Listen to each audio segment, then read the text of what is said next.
ایک روٹین کا پروسیجر ہے. سرکاری ملازمین کی تنخواہیں بڑھی ہیں تو پرائیویٹ سیکٹر والے اس معاملے پر خوش نہ ہو. عامر ضیاء صاحب نے بھی ہمیں جوائن کر لیا, اس دوران ان کی طرف جاتے ہیں. عامر صاحب, آپ کس نتیجے پر پہنچے ہیں آج کی بجٹ تقریر سننے کے بعد؟ عوام پر بوجھ کم ہوگا یا پھر بڑھے گا, اور جو اہداف مقرر کیے گئے ہیں کیا وہ حاصل کرنا آسان ہوگا اس حکومت کے لیے؟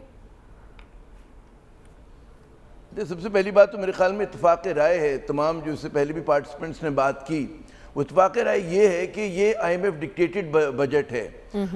سیٹسفائیڈ کرنے کے لیے نہیں ہے, بلکہ جو ان کی ڈکٹیشن ہے اس پر عمل کرنے کے لیے ہے. اور ظاہر ہے کہ جیسے عسکری صاحب نے اس کی مجبوری ہمیں بتائی کہ ہمیں ڈیسپریٹلی جو ہے $1 بلین کی ٹرانچ چاہیے, کہ اگر وہ ملے گی تو معاملہ آگے چلے گا.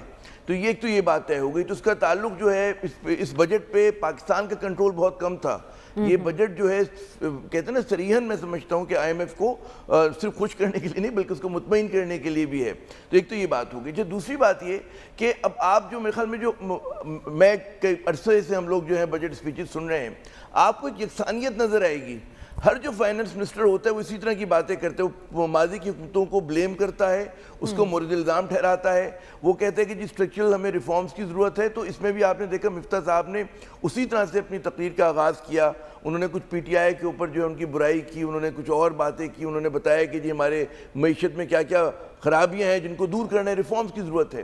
لیکن ہر مرتبہ یہ بات ہوتی لیکن ریفارم ہو کے نہیں دیتے. ہمارے کان پک گئے سن کے جی یہی سب کو پتہ ہے کہ پاکستان کے مسائل کیا ہیں, لیکن وہ مسائل حل نہیں ہوتے, نہ اس کی طرف جو اسٹرکچرل ریفارمز کی بات ہوتی ہے کبھی ہوئی ہے. پھر ایک اور جو مسئلہ سمجھ میں آتا ہے وہ یہ کہ جی ہم لوگ جو اس وقت مشکل میں ہیں اس کی وجہ ہے کہ جو ہم لوگوں نے قرضوں کا انبار اپنے اوپر لادا ہے. اور میں سمجھتا ہوں 2008 سے 18 تک جس طرح سے پاکستان نے قرضے لیے تھے پیپلز پارٹی کے دور میں اور نون لیگ کے دور میں, اس کو اتارنے کے چکر میں پی ٹی آئی کو مزید جو ہے وہ قرضے لینا پڑے. ہم جو قرض لیتے ہیں نئے پروجیکٹ کے لیے نہیں لیتے, لیکن جو پرانے ہمارے قرض ہیں ان کو اتارنے کے لیے. اس سال ہم نے $25 بلین کی تقریباً ڈیٹ وہ کی ہے, سروسنگ کی ہے اور ری پیمنٹ کی ہے. اگلے برس کا جو ہدف ہے وہ $37 بلین کے قریب ہے, جو کہ ایک نیکسٹ ٹو امپاسبل ہے, ان مینیجبل ہے. کیونکہ آپ کو پتہ ہے کہ جی حکومت کے پاس جب یہ سب وہ دے چکے گا, قرضے فیڈرل گورنمنٹ دے چکے گی, اس کے پاس پیسے ہی نہیں بچیں گے.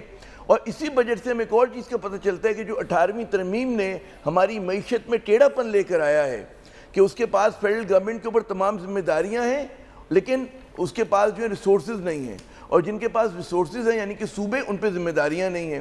تو میں سمجھتا ہوں یہ بھی ہماری جو ایک بہت بڑا اسٹرکچرل فلا ہے ہماری اکانومی کا, جس پہ ہم لوگ بات ہی نہیں کرتے. ہم سمجھتے ہیں کہ 18ویں ترمیم پہ بات کریں گے, اس کے مسائل پہ بات کریں گے تو خدا نخواستہ کوئی بلیسفمی ہونے جا رہی ہے. تو یہ بھی ہمیں میرے خیال میں سمجھنا چاہیے کہ یہ اسٹرکچرل فلا ہے. آپ کچھ بھی کر لیں, کیونکہ ساری کے سارے پیسے جو ہیں جو لاسٹ NFC ایوارڈ جو طے ہوا ہے, اور اس میں پھر 18ویں ترمیم میں ایک کنڈیشن ہے کہ جی آپ جو اس سے کم نہیں کر سکتے وہ صوبوں کو چلے جائیں گے. تو فیڈرل گورنمنٹ کے پاس کچھ ہے ہی نہیں کرنے کے لیے. تو اس تمام چیزیں, پھر اس کے ایک اور اسی سے جڑی ہوئی چیز ہے جو بہت اہم ہے کہ لوگ سمجھتے ہیں جی عوام کو ریلیف. ابھی جب فائننس بل آئے گا جو کہ سنا 1300 صفحات سے زیادہ کا ہے, اس کی تفصیلات آئیں گی تو ہمیں پتہ چلے گا اس بجٹ میں کیا کیا چھپا ہوا ہے. اس میں صرف شکار جن کو کیا گیا ہے یہ وہ لوگ ہیں کہ جو آلریڈی ٹیکس پیئرز ہیں, مڈل کلاس ہے, ہمارا جو آرگنائز کارپوریٹ سیکٹر ہے, اور ہمارا بگ بزنسز ہے جو آلریڈی ٹیکس نیٹ کے اندر ہیں. آپ نے صرف انہی کو نچوڑا ہے اور آپ نے انہی پہ جو بھی قیمہ ان کا کرنا تھا کیا ہے, لیکن وہ لوگ جو ٹیکس نیٹ سے باہر ہیں. اب آپ جو ہے ہمارے یہاں خوشی کی بات ہوتی ہے جی ایگریکلچر سیکٹر کو یقیناً انسینٹیو دینا چاہیے, لیکن ہمارے یہاں وہ انسینٹیو جو ہوتا ہے وہ بڑے جاگیرداروں کے پاس چلا جاتا ہے, اور وہاں پر جو ہے, اور آپ دیکھیں اس کے نتیجے میں کہ وہاں پر پھر جو ہے ان لوگوں نے وہ اس کی بات کی. تو میں نہیں سمجھتا کسی طرح سے یہ وہی پرانی جو شراب ہے نئی بوتل میں ہمیں پیش کی گئی ہے.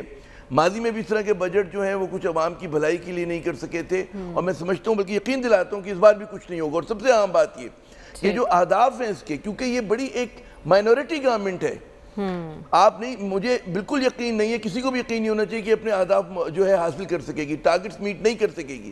ہماری یہ 2010-11 سے ایک ٹرینڈ ہے, ہم نے جتنے بھی بجٹ پیش کیے اس میں ہم نے بجٹری ٹارگٹس مس کیے ہیں. اور یہ حکومت تو ایک مائنورٹی گورنمنٹ ہے, غیر یقینی صورتحال ہے, تو ان کے لیے تو بالکل ہی مشکل ہے. کسی کو یہ نہیں پتا کہ اچانک کب اس حکومت پہ پردہ گر جائے, 1 مہینے بعد گرے, 2 مہینے بعد گرے, 3 مہینے بعد گرے, کیونکہ حالات جو ہیں بڑے وولیٹائل ہیں. اور آخری بات میں کہوں گا کہ معیشت اگر آپ کو سیاسی استحکام کی ضرورت ہے.